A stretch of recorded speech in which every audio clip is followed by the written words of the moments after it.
My name is Sabrina. I am 34 years old. I work in a big company. Every day, I go to my job. I am an employee there. I do not have a lot of money, but I always make sure my clothes are clean. I like to look neat and tidy. Some people say I am pretty, but I do not like it when people give me too much attention. I just want to do my work, then I want to go home. I do not want any problems at work. My job is important to me. My boss's name is Richard.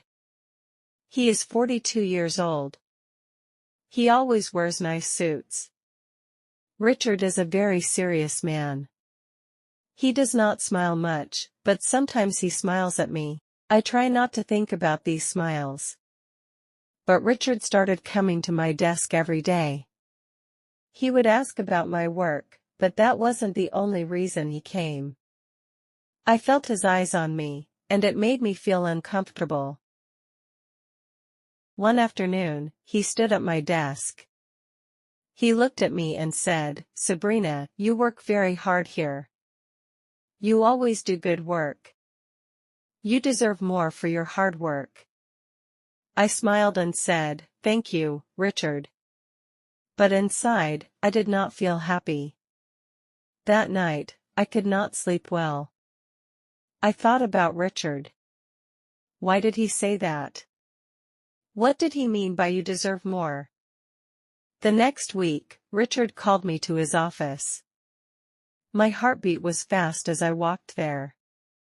I thought maybe I had done something wrong. When I sat down, he said, "Sabrina, I want to talk about your salary."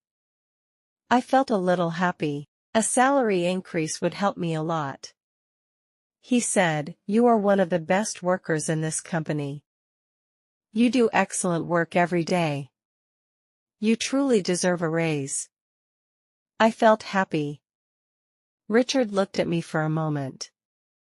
Then he said, "Maybe we can talk about this more at dinner. We can discuss your new salary there." I did not know what to say. Dinner with my boss. Was this a good idea? I did not want to say no to my boss. It was about my salary, after all.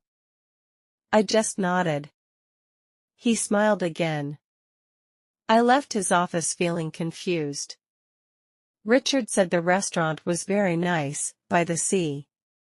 When I arrived, Richard was already there. He wore a casual shirt, not his office suit. "You look beautiful, Sabrina," he said. His words made me feel shy. We sat at a table. First, we talked about work. But then, Richard asked about my dreams and my hobbies. Then he talked about himself. He told me he felt lonely sometimes. He said he worked hard and had little time for himself. He said I was different. I felt special. While we talked and laughed, Richard took my hand. I knew this was not right. He was my boss, and this was not professional. But I did not move my hand. I let him hold it. After dinner, Richard asked if I wanted to go to his apartment. He said we could talk more there. I felt unsure, but I said yes. We walked a short distance. His apartment was quiet. I sat on a sofa. Richard sat next to me. My heart began to beat fast. He took my hand, then he kissed me. It was a long kiss. I did not stop him. That night, I stayed at his apartment. I slept with Richard, my boss. It felt like a dream, but it was real. The next morning, I woke up early. Richard was still sleeping next to me. I felt strange. Soon, he woke up. He smiled at me and said, "Don't worry, Sabrina, I will take care of you." I wanted to believe him.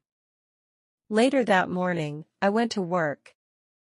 Richard also came to the office. He did not say anything about last night. He just talked about work. Days passed. I waited for the salary increase Richard had promised me, but nothing happened. He did not talk about it. When I tried to ask him, he always said, "Be patient." Soon, Richard changed. He stopped coming to my desk. He did not smile at me. In meetings, he did not look at me. He was very cold, like a stranger. I felt very bad. My heart hurt. Richard had only used me. He did not care about me. I felt angry and sad. I knew I had to talk to him. I wanted to know why he lied to me. One afternoon, I knocked on his office door. He asked me to come inside. I said, "Richard, you promised me that you would increase my salary."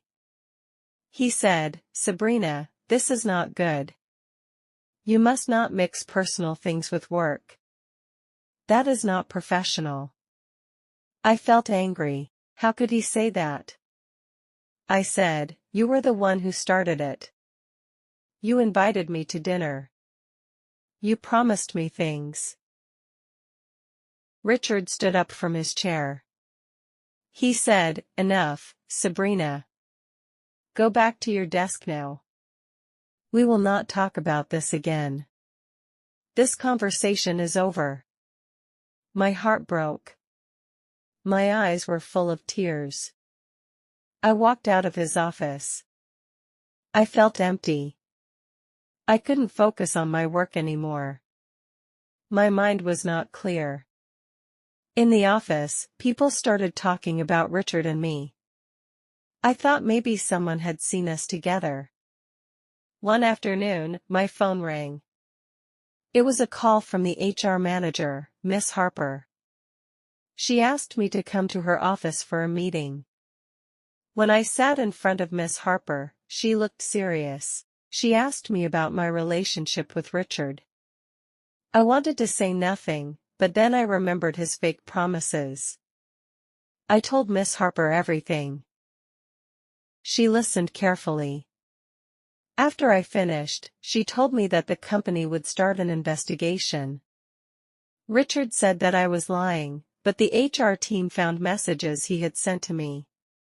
Richard was fired from the company. He was gone, but my life did not become easier.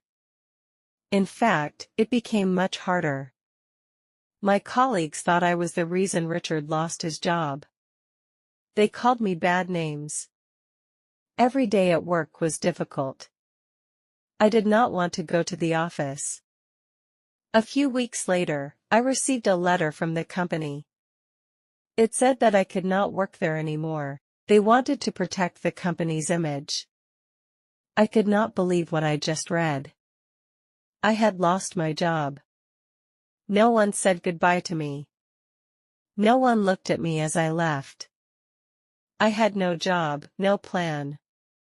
When I arrived at my apartment, I sat down and cried. I cried for many hours. I felt very angry. I was angry at Richard. But I was also angry at myself. Why did I believe him? Why did I not stop it? I had lost everything. A month passed after I lost my job. It was a difficult time. I felt sad and worried. Finding a new job was not easy. I sent my CV to many companies. Finally, I got a job in a new company. My new boss, Mr. Terry, was respectful. He talked only about work. I felt safe and comfortable here. I worked hard at my new job. My new boss praised me for my good work. Before, I sometimes felt that I needed someone else to take care of me, but now I can take care of myself. I had learned to protect myself and to stand up for what was right. I knew my worth, and that was the most important lesson of all. If you liked this story, Please like, comment, share, and subscribe.